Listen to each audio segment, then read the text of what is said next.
l'urbanisme doit être le premier facteur d'intégration de ces nouvelles populations, sans que nous assistions à une forme quelconque de délitement social.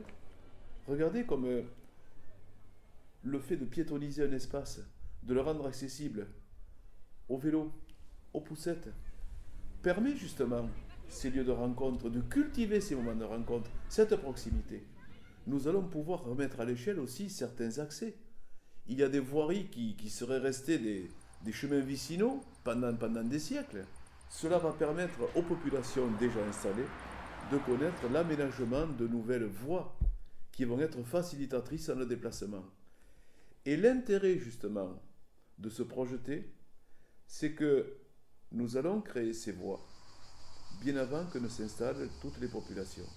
Depuis une dizaine d'années, chacun aura pu le constater, nous avons requalifié toutes les entrées de ville à Carnon, l'avenue Gration-Cibran, autour du port, et à Moguio, quand on vient de Montpellier, quand on va vers le canal, avec l'avenue du 8 mai 45, quand on va vers le Paradou, le jardin d'Annette, vers le sud, avec ces belles pistes cyclables qui relient les écoles, les collèges, la plaine des sports.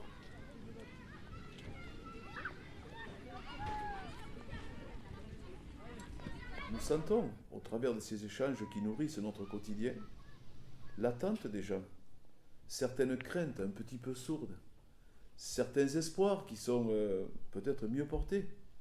Eh bien, c'est tout cela qui inspire notre vision du territoire.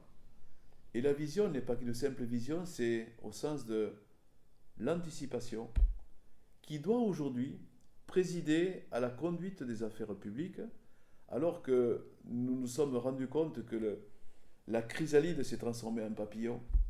Nous sommes passés d'un gros bourg à une petite ville, et aujourd'hui, eh bien, nous devons, et je pense que nous le faisons, raisonner avec des services, des équipements, pour des gens dont les attentes sont devenues celles que nous avons évoquées, et qui font que demain, Montguio sera une ville encore plus accessible,